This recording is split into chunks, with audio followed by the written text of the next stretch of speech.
Milanisti, Calcio Fans. Welcome back to Defensive Dynamo. I'm your host, Nicko.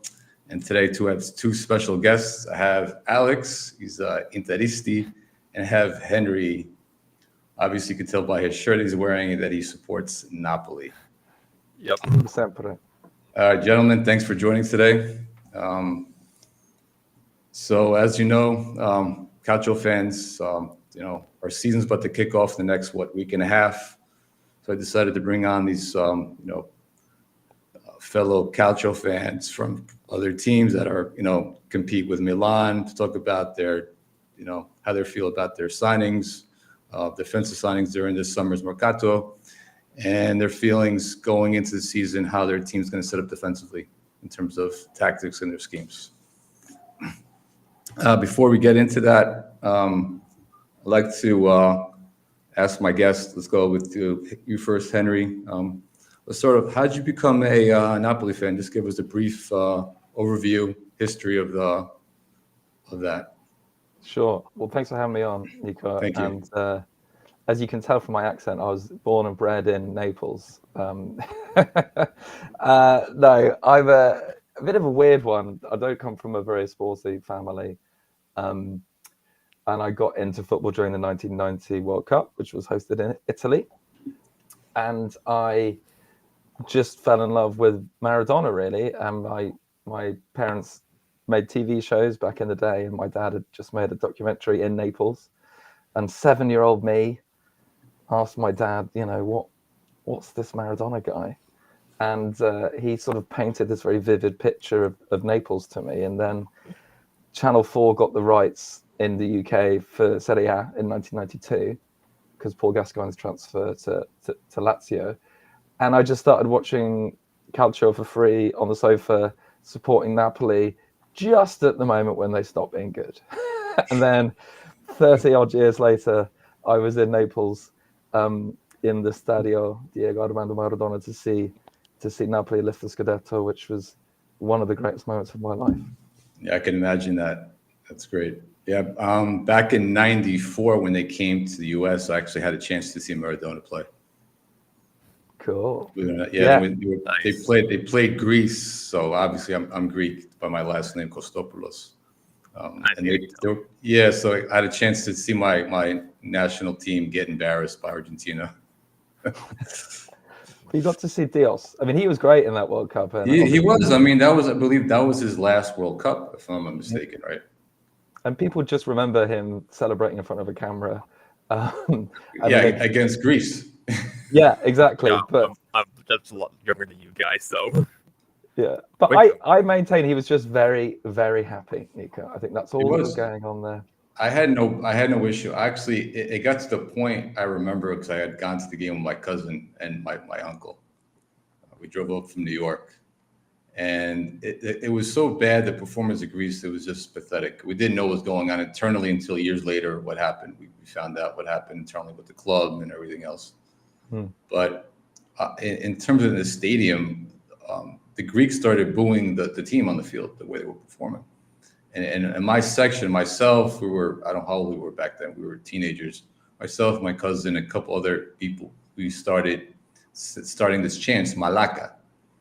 If you're familiar with the Greek language, Malaka is not the nicest word. It's Okay. It's a swear word. And okay, good. Know that. I've heard a couple of those. the Argentinians in our section started chanting it as well. So you had this whole section of fans between Argentinians and Greeks chanting Malaka to onto the field, and the Argentinians they had no idea.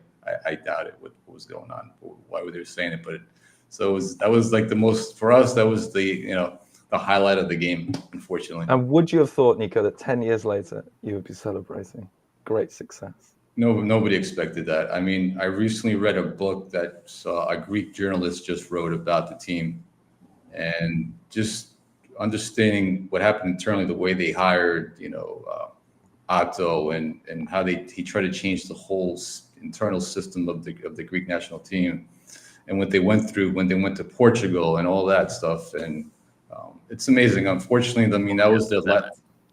It's never going to happen again in our lifetime. I guarantee it. Man, I'd like to talk about defensive performances.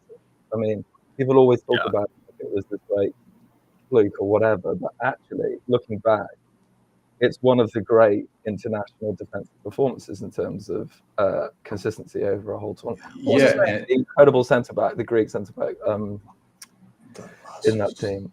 I forget. It's been a while.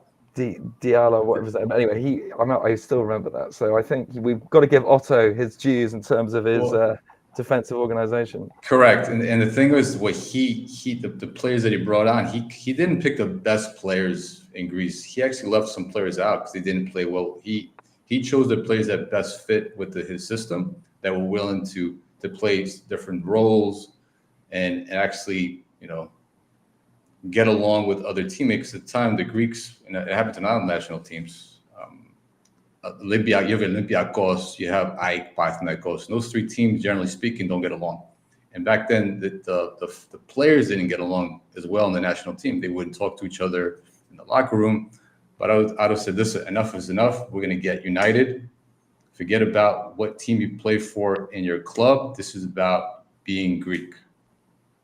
You need to represent Greece. So that they took that upon themselves, the players, and they said, okay, forget that you're from Olympiacos or from Partenopei. All right, for this time we're on the national team, we're going to be united. And that was a big reason behind it. They actually bought into the system, and said, okay. And you could tell by the way they performed on the fields. Listen, they beat Portugal twice. Enough said. Yeah, and it was a good team. That was Luis Figo. Yeah, Figo. You had a young Cristiano Ronaldo. Same. Yep. He was great. It's been of Portugal's golden generation, a bit of that. Don't you have like Rui Costa team or no? I think he might have been. I don't recall. I think, but either way, just to beat Portugal in their home country, not once but twice. Glorious. It's something else.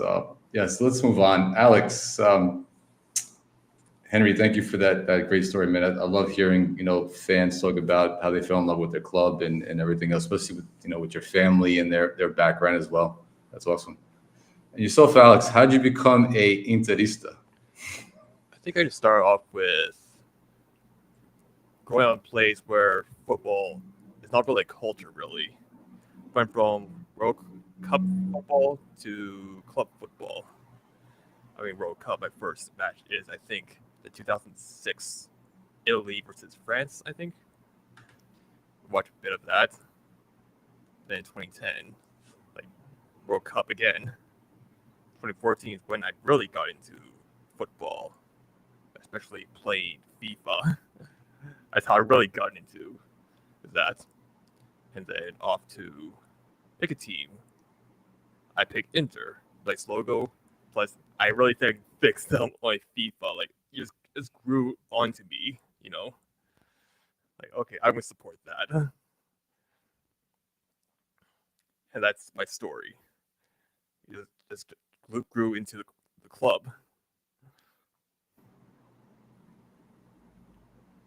And let me ask you something. This is a question for Henry and Alex. What are your all-time favorite players for your club? I'll start you with Alex. I did start off with the banter era. So, what I'm guessing closest to for me is Perisic, Icardi, closest to my heart. Fair enough. And you, Henry? Well, I mean, also, I started watching Napoli during, I suppose what you'd say, a banter era. I genuinely thought Daniel Fonseca was the best player in the world in the 1990s. I mean, obviously, I'm assuming Maradona, of course, but I would say my serious answer as an adult, and I'm someone that writes about football history a lot. I watch a lot of football history. I think the second best player to ever play for Napoli, Marek Hamsik, I would say. Fair. Hamsik is a club legend. Yeah. And a bit of a weirdo and a nerd. He had a mohawk, he wore glasses, he was into anime. I'm drawn to people like that. He's not a sort of alpha male sort of guy. He's just a bit of a weirdo. You have to have some weirdos on your club. It makes things interesting for sure. I know. Yeah, Napoli have had a few over the years, I can tell you, man. Because I mean, honestly, the alpha males, for example, like, okay, for my club, Milan, you would put Ibrahimovic as the alpha male, right? Top. Yeah. And to be fair, as a player, I enjoyed it to some degree because I guess for him it worked out. He needed that to excel, right, in his position. But seeing that bravado still today as part of Redbird management, and the way he represents himself in these when he goes on these shows, they interviewing him, and he seems to take the spotlight onto himself, and he makes these remarks. You're like, this is something that Maldini would never do. Maldini, for us, unfortunately, the way things happen, the way he got fired from Redbird, et cetera, et cetera. But you're in a position of ownership. You're a manager now. You're supposed to be the face of the club in a certain degree, and you're still acting the way that you were acting as a player. And for a lot of us, it's a turnoff, especially for the older fans. Maybe the younger fans might love it. Like, yeah, look at Ibra. He's the god. He's like the Chuck Norris of football. I mean, he's been beamed to that in my sphere.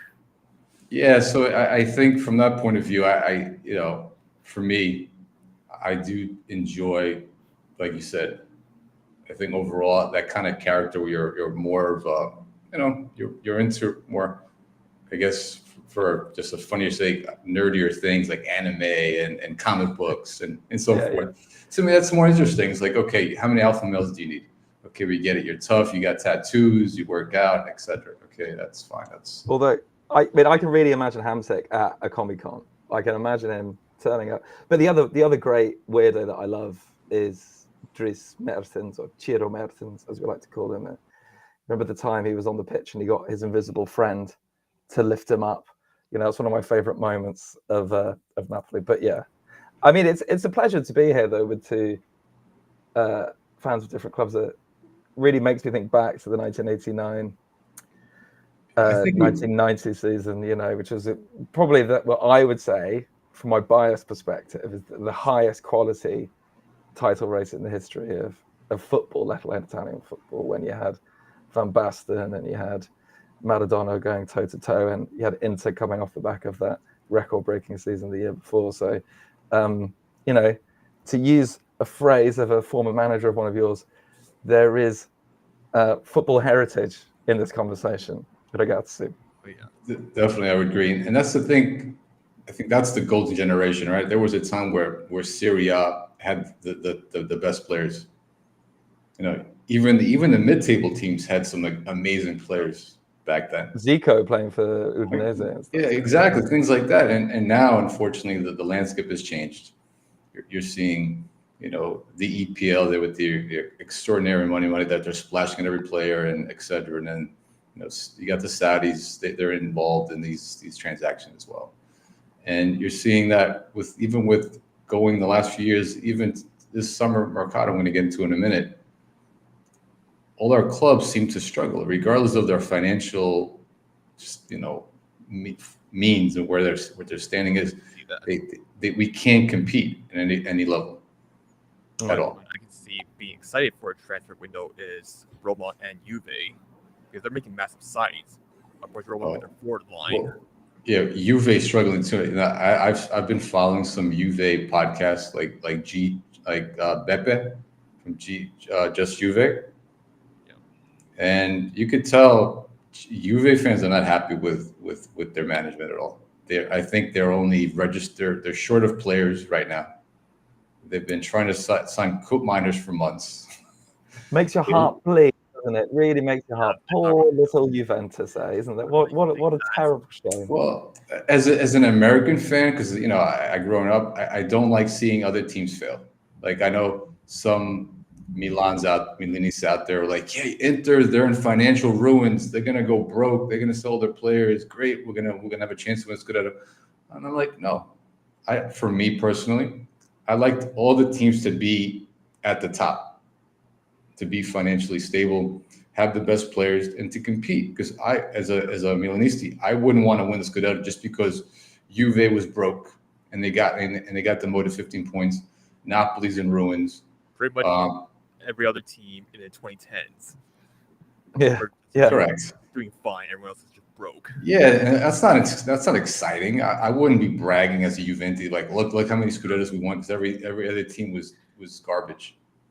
Yeah, and also, I mean, I do agree with you, Nicko, but I think there is something special about Juventus, and to talk of that period, Moggi, for example, etc. But that is a different podcast. But I think what I will say there is, I mean, obviously the golden era of having all the best players in the world played in Serie A for a 15-year period, pretty much. What I love about Serie A at the moment is how competitive it is. A different winner every year for what, six years now, maybe 5 years now, and it's a very different kind of league to what it was. But it's really exciting. I do actually really enjoy it, and you'll see players. You have clubs like Atalanta or even like Genoa last year who sort of find these players from nowhere who suddenly emerge as these great superstars, and it's a different vibe, isn't it? But I agree. I still love watching it. Of course, I mean, from a tactical point of view, watching how teams set up defensively and how you can see a difference. For myself, watching Italian football and Spanish football is the most attractive for me.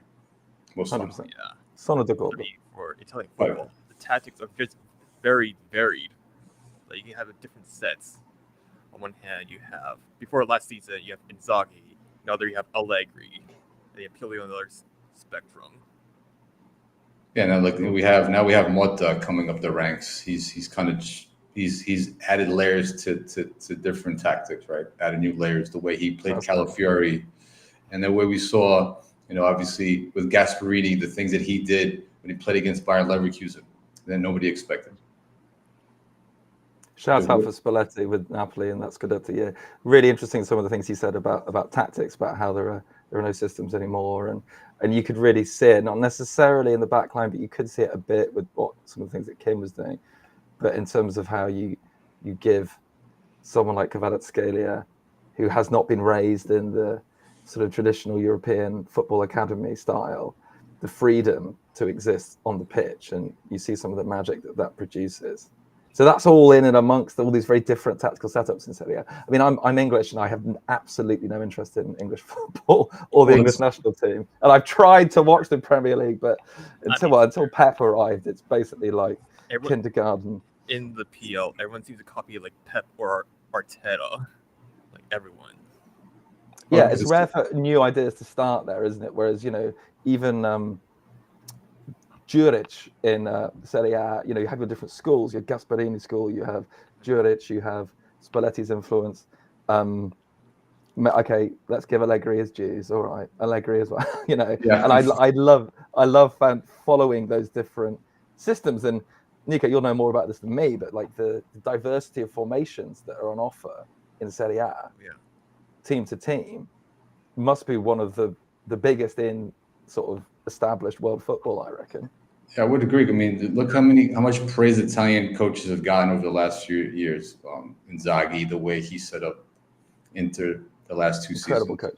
Incredible coach. He was sought out. I mean, if he wanted to leave Inter tomorrow, there'd be a job waiting for him at a top club. Yeah, guaranteed. That. Spalletti he was highly praised as well. Obviously, like you mentioned, during Napoli run, and I would have loved to see what he would have done if he would have stayed in Napoli longer. Hashtag too soon, Nicko. Yeah. Hashtag too soon for me. I miss my uncle. And then you have Motta coming up the ranks, playing his very, he's changing how he's playing that 2-7-2. I can't remember the formation. So very, everyone mocked him when he came up with it, but look at how successful it is. Successful, and I'm curious to see how that evolves at Juve once he gets his players into place. And it's going to take some time. Will they be patient, or will it be another Sarri situation? I would hope they're patient with them. It's because I know, Milanisti, we wanted Motta as well. We wanted him to come to Milan. I mean, Juve is patient with Allegri, so I'm sure they'll be patient with Motta. I have to say something about Allegri. Funny, I love how he celebrated after they won the Coppa. Oh yeah, because he knew he was on his way out. I guess at that point, he's like, you know what? Forget. I could care less. I won you guys a trophy. Let me rip my shirt off. Let me celebrate this, and ciao. I mean, to be fair, for Allegri's second tenure, he's been very unlucky there. In first season, what was it? Needs to rebuild squad. Second season, deducted points, got the points back, deducted again. Third season, he's not back in transfer markets, so it's pretty much unlucky for him. Makes me so sad, Alex. Because the tears that I'm shedding for Juve's bad luck. I have a bottle of tears for you right here. Saluta, Nicko.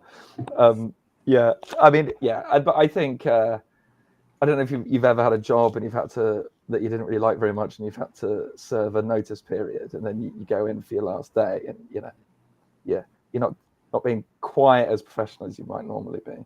I think that was very much Allegri during that Coppa Italia final. Oh, we got spam. Oh, by the way, this is great. So when you've made it once you get some spam in your chat. I've been there. Great, finally made it. Thank Excellent. God. Yeah, we're made it to the top. Okay. There's good spam where you get a long read, like I'm gonna read this. So let's get into the transfer market real quick. Let's pull up transfer market here and see. Have you been following the transfer market? Are you familiar with the players that your team this on? Let's look at Inter right now. I'm gonna take a slight look at it.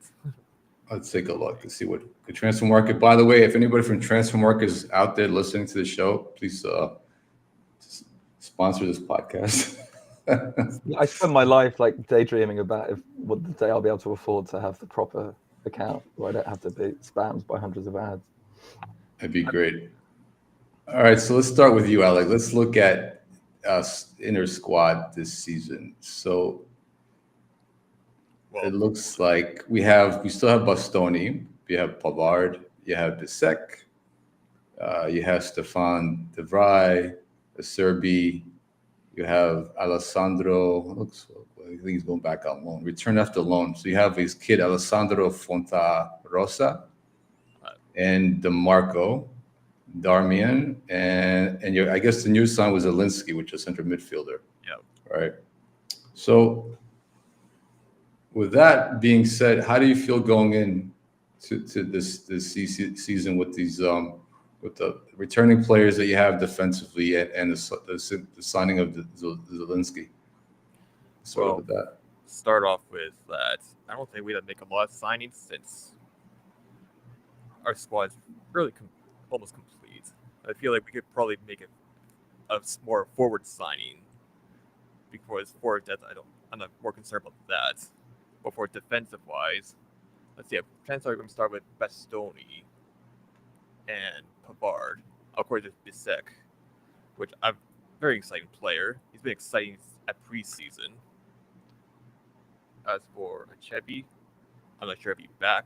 De Vrij injured. Well, I'm sure he'll be back at some point. Well, yeah, left center back. We probably could go for someone. I hope. But if not, chances are I think it'd be Montanella Rossa, I think he'll be there if we don't have a left center back option.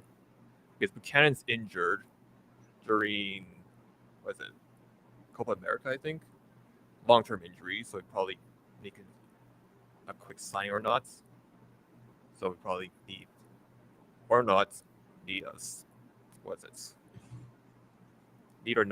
a new signing. For wing backs, I'm sure we can talk about that since also defensive signings. I mean, do drop back off the ball. Is DeMarco still his usual stuff? Dumfries. I think we've been either getting a new contract, which is more likely. But for Dumfries, my biggest concern for him is inconsistency. Dumfries in a good day for me is that physical monster, link up play, get into the box easily. But on a bad day, he gets turned around easily on the counter. So Alex, there were some talks. I don't know how true they were. There were rumors out there they were looking to get rid of Dumfries. There are, but I really think that it's more lean for a contract extension because if he's not going to get a contract extension, he's probably going to be leaving on a free, which is the worst case scenario. So we had a question from the chat really quick. This is one of my co-hosts, Lab Gorilla. Oh.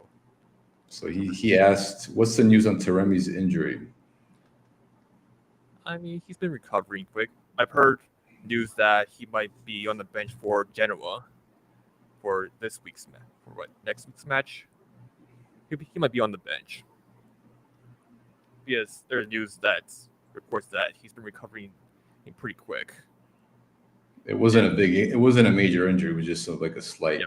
It was something like very minor. Feel right. Yeah. But that's a great signing too, by the way. We wanted him. But you guys came in last minute as usual. I haven't heard about Taremi linked to Milan, so there's that. But for Taremi, for his injury record, he doesn't get injured quite often. It's like, that's good. I could go on with forward signs, but I'm sure there's also Zielinski. But I'm sure he'll be a fine player. So what do you think of Zielinski defensively when you're off the ball? I think he'll be all right. I would say.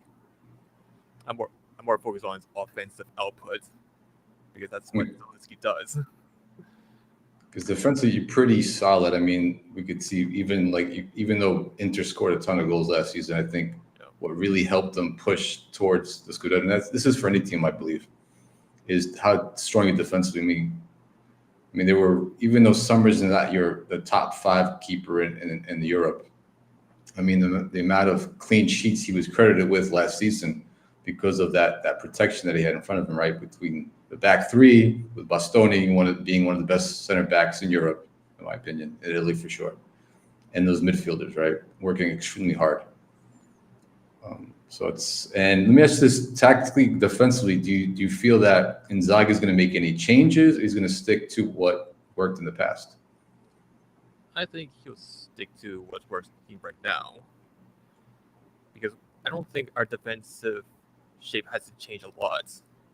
I mean, for defense, it didn't really change. Still going to be same front back 3, Bastoni, either Chebi or De Vrij, and Pavard. Of course, I can see Bissek being slowly integrated into this team. Now, for Bissek, I can say he'll be an amazing ball player. Well, for a few matches in preseason. So there's that. Maybe sliding as a center back for Bissek. And I like Bissek as well. He's got a lot of talent. I can see him doing really well at Inter for sure. Yeah, so like Nicko. Yes. Do you mind if I just, when you talk about Zielinski's? Yeah, bring it in. Yeah, please. Yeah. I mean, as a Napoli fan who was mourning your the thoughts exit of their longest-serving player on a free transfer, I just want to remind us all of when Carlo Ancelotti played Zielinski as part of a double pivot alongside Elmas for a game, which I think, I mean, I'm not a tactical expert, I think was the easiest midfield to pass through in the history of football, to be honest. It's basically like cheap toilet paper sort of thing. Like it was so embarrassing. But I think if you look at the Spalletti season, the second Spalletti season, and you saw Zielinski really sort of sticking to a tactical plan. You know, he's not the best defensive player, but he can press the opposition defense well, and you can see that in the third Scudetto season. But I think he's going to need to be told. You know what I mean? And I think he'll listen to Inzaghi, but I think you can always spot when Zielinski's at his best because he does that press in the sort of final third. And that's if I was an Inter fan, that's what I'd be looking out for early doors to see how confident, integrated he is. And sometimes I think to that point, I think sometimes a new setting, a new coach, a new voice might motivate the player because anybody could work. Everybody likes to play offense, right? Everybody likes to attack, but very few players love to defend. That's just instinctively. If you can get a player motivated enough to be driven to defend, counter press, to be part of the high press.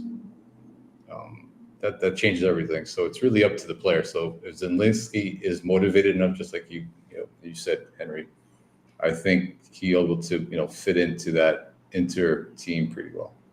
Yeah, I agree. And actually, the Liverpool game at home when Napoli won 4-1, that's a good one to look at. Actually, you look at him, look at the counter press, you look at what he's doing. Also, Anguissa, they really set the bar very high, and perhaps since then have sometimes struggled to get to that level. But I think Changer Senior will be good for Zidane.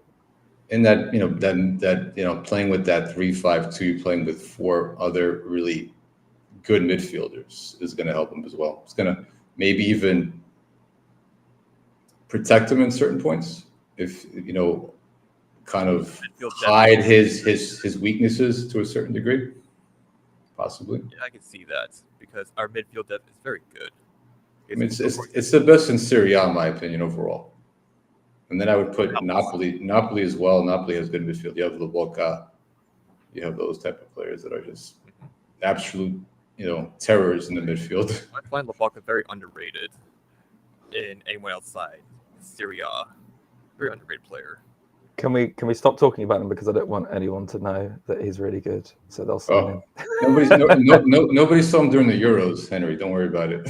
I was genuinely really worried. I was very proud of him, but he's an absolutely wonderful player. And actually, anyone that's listening or watching who's thinking of some cultured tourism, if you're in the stadium and you're watching Napoli play, just watch Lobotka. It's just the most fun. It's the most fun that you can ever have. Absolutely wonderful regista, and his press resistant ability. I love his little circles that he does. He's one of the hardest players to get the ball off in world football. It's an absolute delight. Yeah, and I'm sure a lot of EPLs were probably saying, who is this player? We've never seen him. Just like when they saw Calafiori for the first time during the Euros. Yeah. They couldn't believe how great he was, and they said, who's this Calcio? And we're like, well, we've known about him for years in Serie A. Well, if he's over 30, you don't have to worry about that, because for the PL, they just reject players, anyone over 30.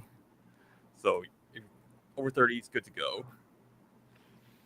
30 is 22 in Serie A, so you're good. Yep. All right, Henry, your turn now. Let's take a look at your teams, your squads going in defensively. I know. Yeah, we'll get into Lab Gorilla's question in a minute as well. So it looks like you just picked up Rafan Marin, right? This season. That's a good pickup, by the way. I was really impressed by the signing. Obviously, you picked up Buongiorno. That's the big one from Torino. Or Calimera, as he's known in Greece. He's Calimera. Which is good morning, by the way, for our American or English-speaking fans. That was a multilingual joke with a very specific audience. It was just for you, Nicko. Nicely done, Henry. And then you have. Looks like you got Spinazzola as well. Okay, so since Lab Gorilla asked us, let's start with Spinazzola, because Lab Gorilla's question. What are your thoughts on Spinazzola under Conti? I mean, I live in a multinational household. Half my household is Italian, and so I watched Euro 2020 with my partner and her sister and her partner.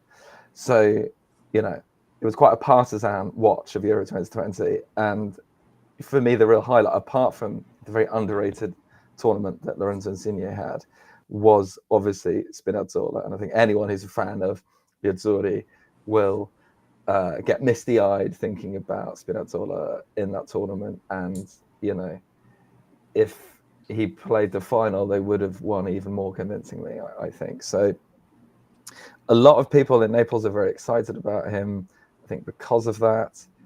I mean, a lot of people talk about his injury record, okay? And I think fair enough. But if you really look at his injury record, he's sort of been relatively unlucky, and I think he's going to really excel under Conte. You know, Conte loves a wing back, right? And you don't get more wing backy than Spinazzola. True. And so if he can stay fit, it'd be great. And there's a wonderful heritage in Naples of the left side clicking from left back to the left side of midfielder to the left side of winger. You know, back in the day when you had Gulam to Hamsik to Insigne, further back you had Francini to Bagno, Alamao to Maradona. You know, there's a great lineage of that left side. I don't know why that happens. I think teams sometimes just have it in their DNA. And in the recent Scudetto year, Mario Rui to Kvaratskhelia on that left side with Zielinski helping out. So, you know, from a football nerd history perspective, it's very exciting that there is the kind of left-sided, attacking-minded wing-back under Conte.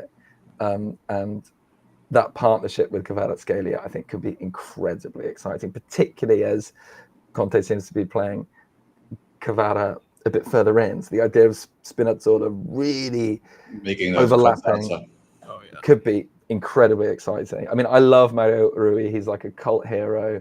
I've said that if he scores a goal at home, I will get his name tattooed.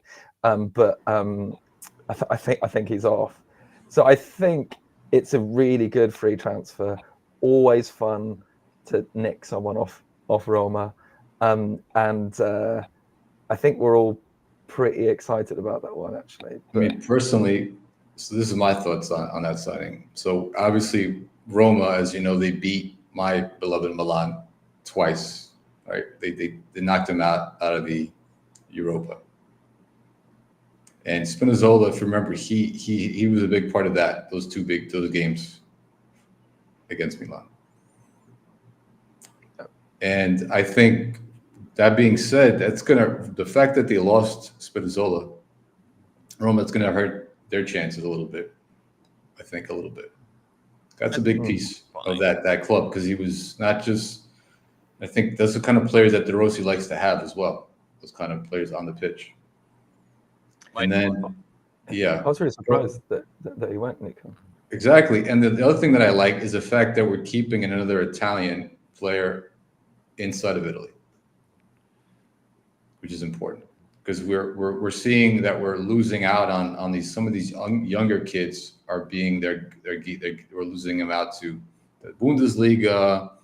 You know, looks like even Tottenham Hotspur, they have Udogie already, one of the most promising left backs. He's going to be a starter probably for the national team soon.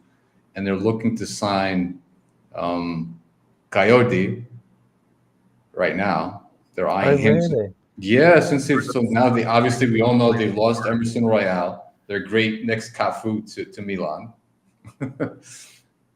And there's discussions, which makes sense, and I can see their point.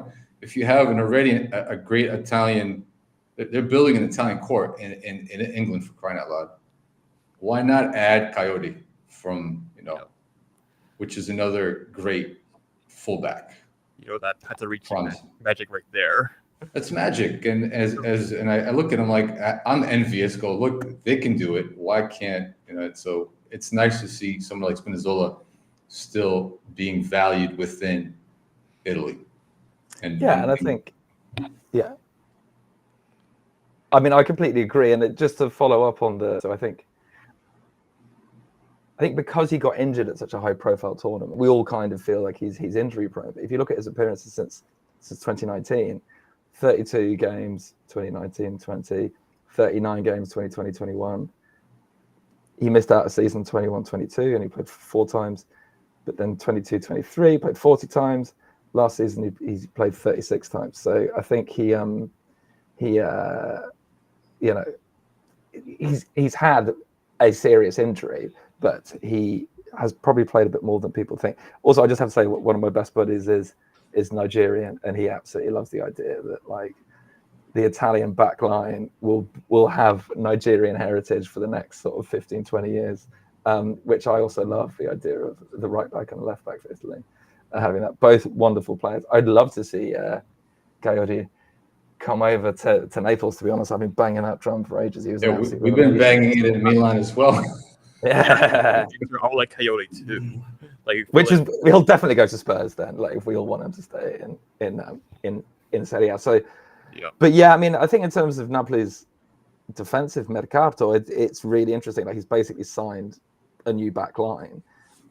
We've still got perhaps Hermoso to come, and I think we do need another addition there. I don't watch that much Spanish football, Nicko, so you'll know more about Marin than I do. But from what I've seen, he's young, he's incredibly talented. I think the nature of the deal tells us a lot about how Real Madrid value him. There's lots of different buyback deal mechanics in terms of it's going to cost 20 million one year or 30 million the other, and so I think you only do that with a player that's really special. It's like some Serie A stuff, like loan, option to buy, and maybe a few installments. Serie A stuff right there. And you really can't go wrong with getting somebody from Real Madrid. I mean, look, we picked up Theo, who was sitting on the bench at Madrid. Oh yeah, and so Diaz was great for you guys as well. Diaz was great. He had his moments as well for us. So you know always played well against Napoli.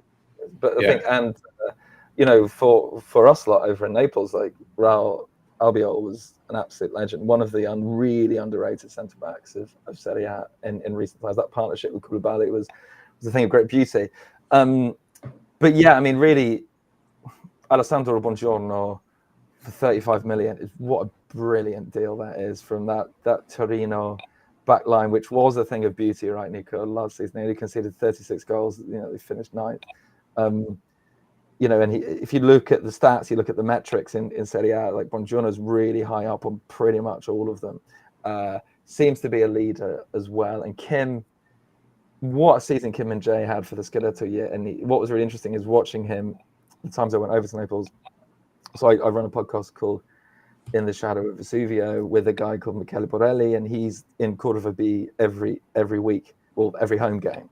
And one of the things that Michele really noticed about Kim was that despite the language barrier, he was a leader at the back from the beginning. So he organized that back line and he bossed it, and he had that alpha energy. So okay, I'm all right with Kim's alpha energy, to be honest. So he was celebrating tackles, celebrating interceptions, and last year it was just the defensive side of Napoli was just embarrassing, really. Conceded 20 more goals than the season before. And so we've really needed that Kim replacement. And I think Buongiorno, not just in his technical abilities as a defender, but his personality and his, to use the word that seems to be the new trendy word to use, his aura, I think, will go a long way in this kind of new vision of Napoli's back line. And I think you look at Amir Rahmani last year, he looked like he'd won a competition to be on the pitch for half the season. He was wonderful in the Scudetto year. And I think you might see Rahmani do a bit better, but he was awful in pre-season against Girona most recently. I suppose my last point on Napoli's mercato is the lack of a new goalkeeper coming in, because I'm not a fan of Alex Moret. I'm afraid to say that I think you guys can do better in that department. Yeah, it's like So- the same thing. If we ever lose Darmian, sure, he's pretty decline right now, but he's still there. If he's gone, we're going to lose the leadership, the personality, stuff. so important, isn't it? Like, Sorry, go ahead, Henry. well, that communication is so important. It's interesting I agree. with Meta. Like, for me, he looks a little bit like an emo. He always looks a little bit like he's like listening to Death Cab for Cutie or something. Like that's not the personality we want. It's like, cool, listen to American football on vinyl at home, but what we need you to command that back line. And when you had Golini step in a few times last season, he looked so much more commanding, I suppose. And a lot of people are digging Caprile. He had a decent season on loan, but again, I'm not sure but you want someone who's got that confidence and that distribution, particularly with the sort of three at the back that Conte is going to be playing, and being able to get that ball distributed out so the wing backs can cause hell, I suppose. And I don't think Merritt's that guy. So if I'm being really fussy, like to see another centre-back come in. I'd like to see Juan Jesus. I will personally drive him out of Naples myself. I can't drive, but I will learn to get him out there. You can buy him a plane ticket if you like. I could do that instead. Yeah, exactly. But if I learned to drive, I would get more out of it, Nicko. But yeah, and More satisfying. Yeah, exactly. I rather like Natan, and I think if we can sort out a decent loan for him at a good Serie B club or a decent mid-table Serie A club, I think he'll come back in a year or two and be really quite impressive. I think write him off at your peril is what I would say. So quickly, let me go over the other signings your team made. They went. It looks like they picked up this other right back I'm not familiar with from AC Perguro Calcio, Francesco Mazzoni. Looks like he's 20. I'm not familiar with him. And they picked up Gennaro Lasogna. I'm butchering the poor kid's name, from SS Monopoli 1966. So it looks like they picked up two very young kids. I guess what are your thoughts on those? Are you familiar with those players at all? I'm not going to lie to you, Nicko. I know absolutely nothing about them, but I do know that the whole youth side of the club is something which is a bit of a mess. Like, we don't own the training ground. It's something that a lot of Napoli fans get quite frustrated with Aurelio De Laurentiis, the owner, about, and the kind of new structure of the club with Conte coming in, the new director of football from Juve under 23, is something we're all kind of keeping our eyes peeled on a bit. So fingers crossed, we'll be talking about those two for many years to come, but I won't hold my breath. There's a terrible conveyor belt. And you think about how big the catchment area of Napoli is, the region of Campania, or even that whole area of southern Italy. Napoli's the only, Salernitana fans will rightly give me a kicking for saying this, but like Napoli is the only really big club. It's millions and millions and millions of people play football there, and yet, Insigne, and then you have to go right back to Ciro Ferrara really to have a kind of home-brewed Napoli player. So yeah, hopefully these younger players will be part of taking that Primavera a little bit more seriously. Because I think bringing on that player, the U23 from Juve, is going to help. Because I think Juve, if I'm not mistaken, one of the first Serie A teams to start at U23 team. Oh yeah, the next gen team. Yeah, so they were kind of ahead of the curve. Yeah. So in terms of being that you have a whole new back line, or you have Marin, you have Buongiorno, how do you think in playing three in the back, who do you think is going to be leading that back line? Do you think you see Buongiorno being that playmaker? Well, I don't think he's that kind of guy, to be honest. I think in terms of what you tend to see with Conte, right, is that one of the wide centre backs has a bit more license, right? So I'm interested in what's going to happen with Mateus Oliveira. You had a brilliant Copa America for Uruguay, played as part of a back line. I don't know if it was a back three or a back two, I can't remember, but I think he will be really interesting. And I think Conte will play him a lot as the left-sided centre-back as part of a back three. And that will connect very nicely to Spinazzola, and then that will connect very nicely to Kvaratskhelia. And so that, for me, is incredibly exciting. Or he might, actually, Giovanni Di Lorenzo might be playing as a right-sided centre-back, perhaps in the mould of Kyle Walker, that sort of thing. Would require us to go into the Mercato to sign a right wing-back. We're just waiting for the Osimhen saga to end, and I think you'll see a whole wave of signings to really improve the club. So I think you'll see the creativity in the back line coming from those wide centre-back positions. And I think in Oliveira and Di Lorenzo, we have some really exciting potential there, even though Di Lorenzo was so bad last year, and it was even worse for Italy at Euro 2024. So that's my sort of hunch on it, is that we'll see that, and you'll have Buongiorno more as the organizer, as the interceptor, as the solid guy. I think at interceptions he was at the top data-wise. Yeah, he was up there as well. Yeah. Yeah. So I'm really excited. I mean, I love creativity from the back. I think it's great. Like, again, sorry to get all Calcio history on you, but one of the greatest underrated players for Napoli was a libero called Alessandro Renica. He was French, but never played for France. And during the Maradona era, he made so much start from the back. And I really enjoyed Koulibaly's pass completion. Sometimes when he would step forward from the back. That's my secret desire for the Mercato, was some kind of loan deal to get Koulibaly back and stick him in the back three. But yeah, I think we'll see Di Lorenzo and Oliveira. And in fact, actually, I know he's not a new signing, but Oliveira is one of the players I'm most excited about seeing next season under Conte, because we haven't seen the best of him, actually. And I think in sort of working as a creative wide centre back or that left wing back, I think he'll do well in both, and has a sort of personality that someone like Conte, I think, will enjoy working with. Because Conte, we know how he motivates his players. He's very demanding. So either he's going to break them or make them. I mean, some of the footage of pre-season was hilarious. They all looked like dead on their feet. It was something new. Yeah, as a Napoli fan that was very frustrated with them, a lot of those players last year, I think there was a lot of us that were just enjoying seeing them suffer, to be honest.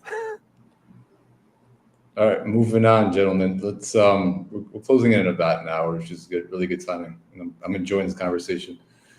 Let's close this off by asking both of you what your feelings are about Milan's signings, because obviously I've talked to fellow Milanisti, but I want to get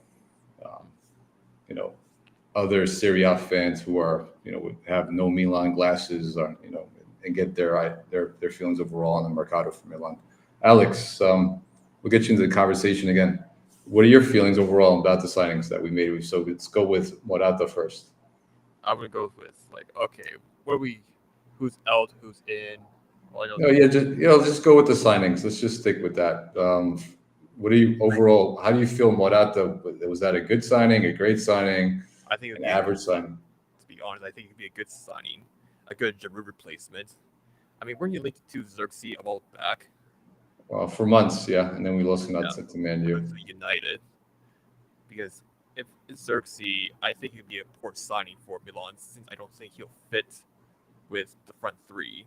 Because I think for Milan, they need a natural 9 with their wingers like being Leao and Pulisic. Because Pulisic and Leao are more of a creative side and less of an inside forward. So probably chances are they need someone that can be the target point, focal point, and all that. So I think it'd be a great signing. Well, have you noticed? Have both of you watched any Milan games this preseason at all? Oh no, I haven't. So we've been sticking with pretty much the Pioli formation, the 4-2-3-1, right, throughout this preseason. And what a lot of us notice is when they put Jovic in, he's been dropping back a lot to get the ball, which we're thinking if this is the way he's going to play his forward. Xerxes, I mean, you forget about his price range, and the fees. He would have been the perfect player for Fonseca. If this is the way he's going to demand out of his forward to drop back to get the ball in the midfield and then, turn towards goal and create. So I don't know how Morata is going to do that. I'm curious myself. And Pavlovic, and then we'll get into Emerson as well. What are your thoughts on Pavlovic? I haven't seen any games of Pavlovic. I did not know that he signed for Milan, to be honest.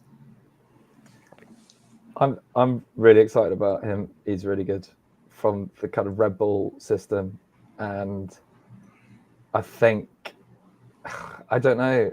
He's the sort of player that I would have quite liked to have seen come over to Naples. But he's still quite young, isn't he? How old is he? He's in his early 20s. He's more of a menacing version of Tomori. If you just imagine if Tomori, he's got the similar style of play. Yeah. but he And commits he's more. giant as well. He's very tall. He's tall. He's a Serbian, so he's Baltic. So he's the Balkans they're big kids. He's over. He's got to be 6 something. Big menacing player. He's a little reckless, from my understanding, because which is fine. You expect that out of somebody from his experience. And going into a Fonseca team, I think that would be quite good for him as well. Yeah, we need that. That's the thing we were missing was that grinta, right? So yeah, absolutely.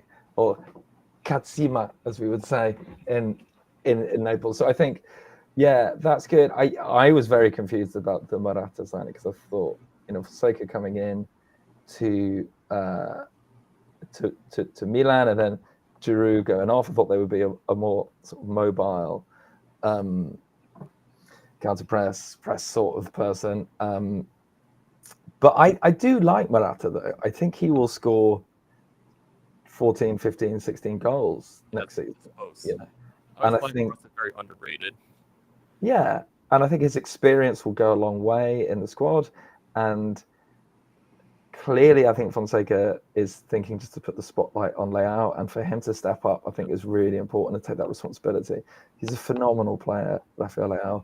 Always saves his best for Napoli. We're still recovering from that goal he scored against us in the Champions League. And Calabria as well. That's his best games against he Napoli, just, for sure. I think Kvaratskhelia is still in his pocket, I think. So, like, just weird because he's, like, terrible against everyone else. But Kvaratskhelia must have said something to him once and he's never forgotten. But so I think, but I know he's not a signing, but I think Fonseca is a really interesting hire. And I know that a lot of Milan fans were very upset by him, but I think he will bring out a lot in Leao. I think Leao is terrifying next year. I think it will be a really enjoyable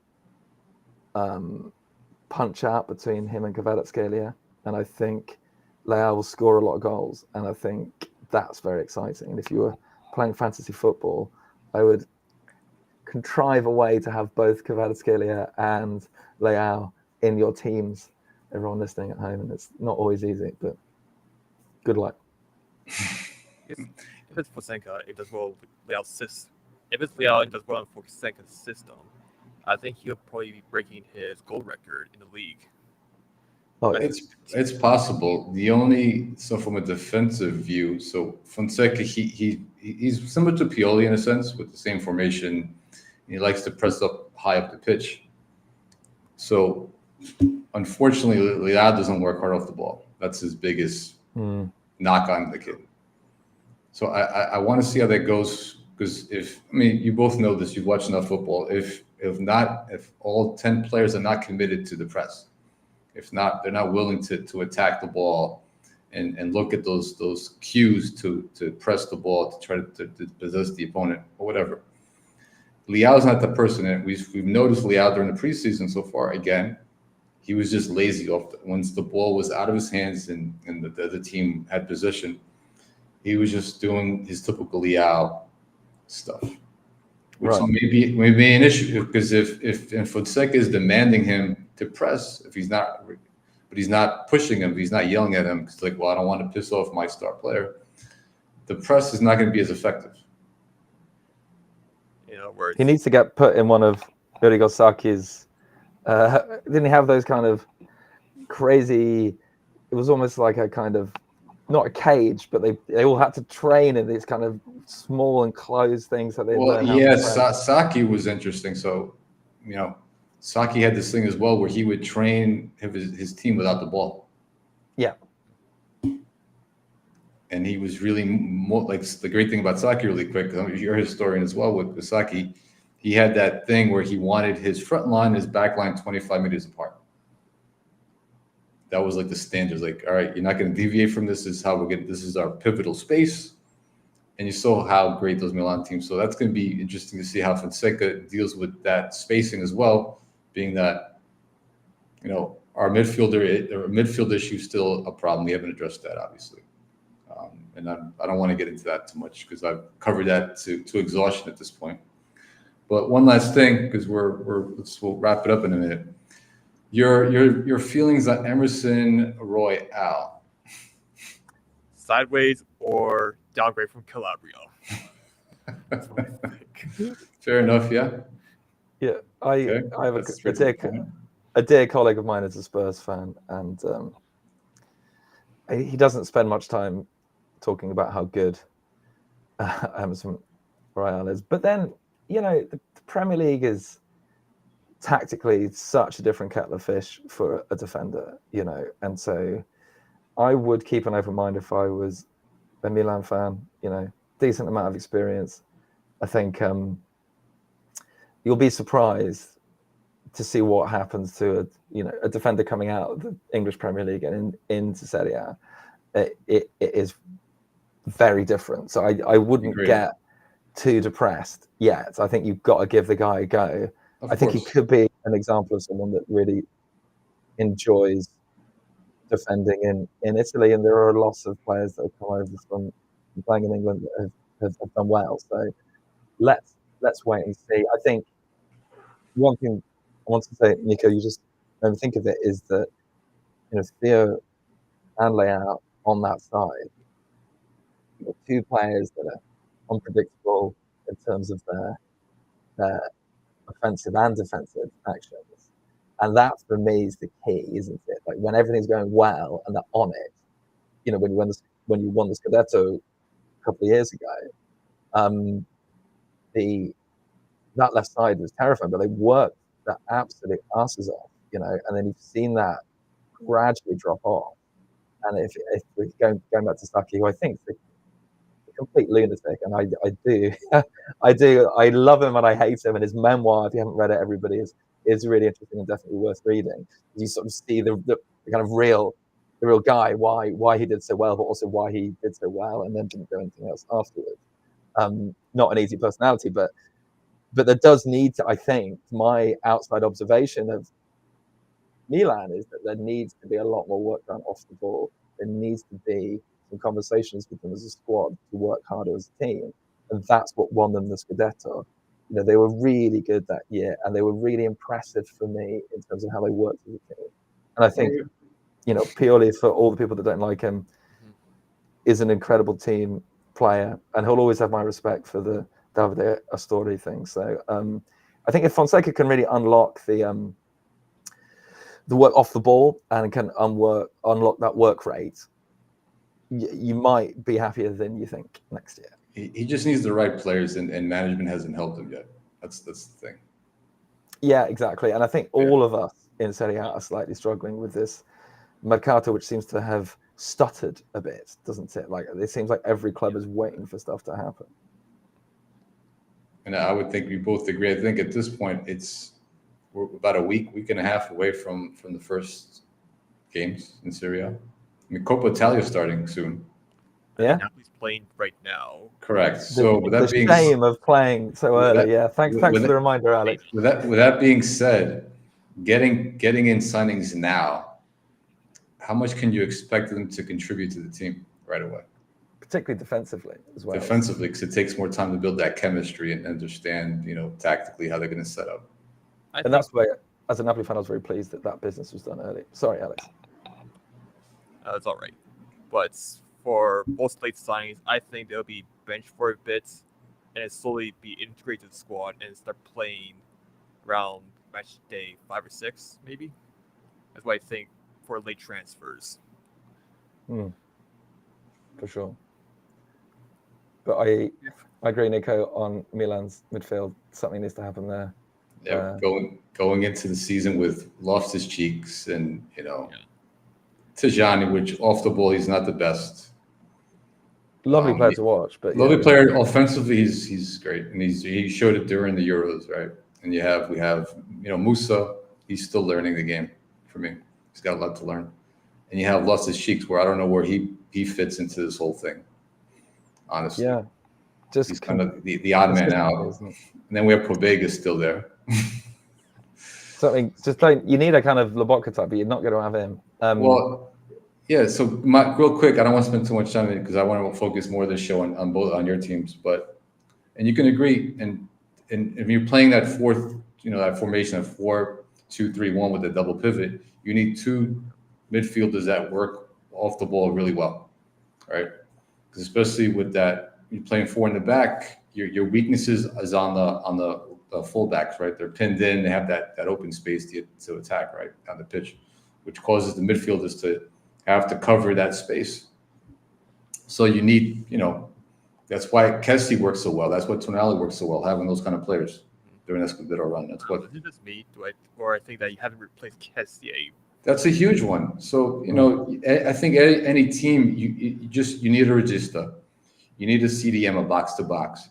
You also need a destroyer. If you can get all three profiles on your team, they don't have to be the top of the top, but one of them could be really great, and the other two could be really good players. If you can get all three profiles and your midfield, I think off the ball defensively, regardless of how strong your back line is, you can have the best back line, but if your midfielders cannot defend to save their lives, you're going to be exposed.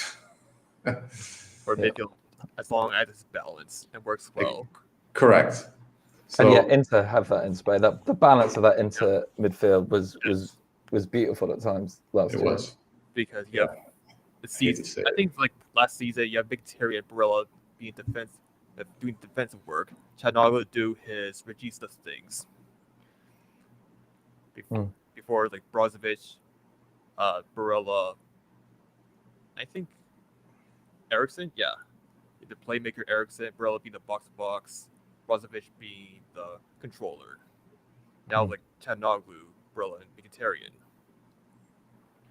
Yeah, I mean, what a great season Hakan had last year. But actually, in terms of midfield, I'm actually a bit worried about Napoli and midfield because, I love Lobotka, but having a two-man midfield, which is what I think it will be, is something which does give me relative anxiety, particularly. So, Lobotka and Anguissa together in a two-man midfield, I'm not sure that doesn't bring out the best really out of either of them. And like you say, Nicko, you need that balance. And I think you really, I don't know, I struggle outside of that sort of three-man midfield mindset. But, we'll see.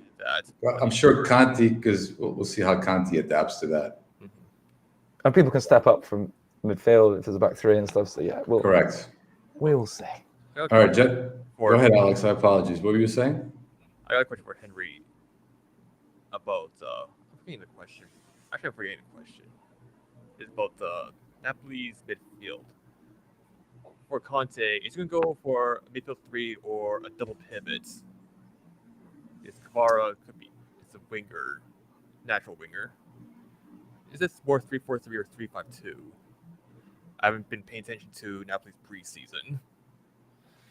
He's been mostly getting ready for a 3-4-2-1, really. 3-4-2-1. So Kvara's been playing a lot more centrally.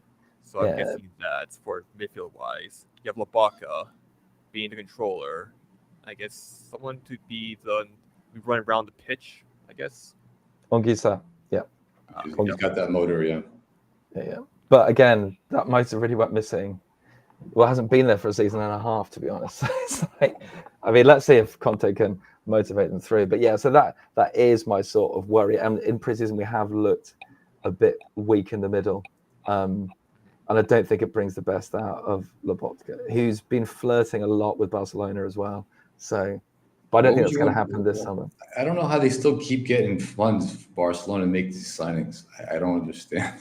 Really don't. Different rules for different people. It's insane. It's so obvious that they're breaking so many rules and they keep getting away with it. Yeah. Gentlemen, listen, I think we're all in for an exciting season of Serie A. Regardless, I think we're going to have a good race between the top four. I truly believe if Inter stays healthy, they don't have any major injuries, they're the favorites going in. I can see that. And the rest are up for grabs. The other, 3 spots going in. Because for my Scudetto contenders, I can see Juve, they try to climb up, Napoli with Conte, and then everyone else fight for UCL football. That's all I see. Yeah, we'll definitely keep an eye on Atalanta. Yeah. Well, because their injuries didn't hurt either. I mean, the fact that Scalvini's still out. Scalvini, Scamacca, but they replaced him with Radigu, which is a pretty good replacement. Yeah, really good. Him under Gasperini would be fun. But I think the fact that the Scalvini's out for, I don't know when he's going to be back, is a big loss for me.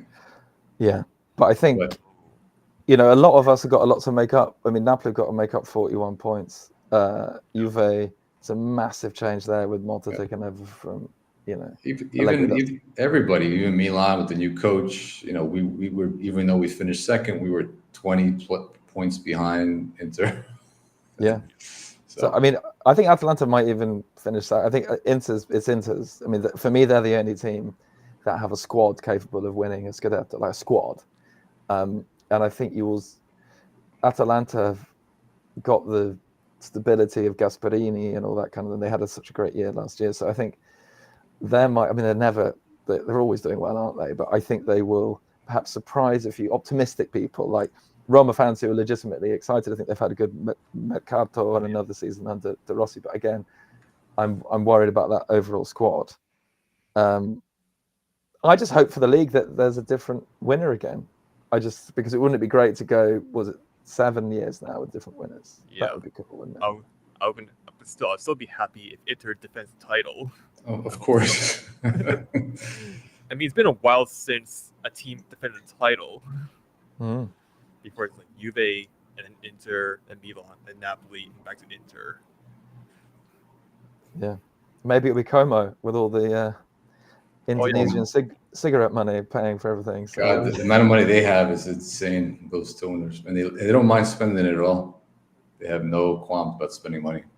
What's it called? Are the richest owners in Serie A? Yeah, I believe so. Owned by billionaires. So I think no, they're not going to finish the top 4. But yeah, I think it will be a very competitive season. My worry is that Inter will get so far ahead, and it might just be a bit of a procession. I'm not sure about that.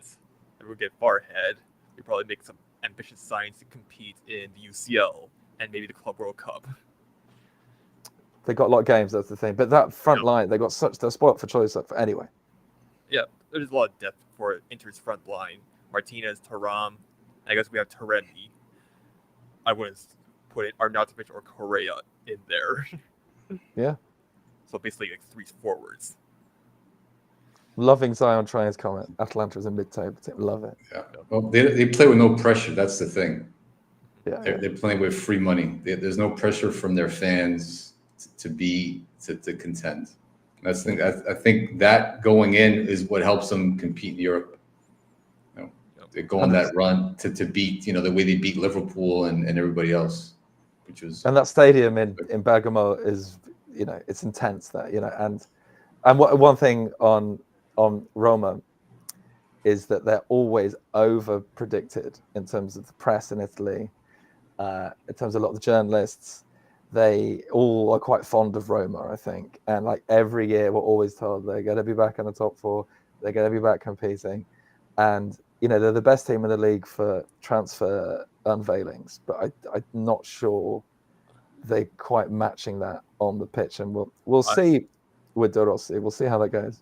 I understand that because Roma, they did a lot of exciting moves. But the UCL spots is very hard to get right now, because I'm sure Inter Juve are locked in.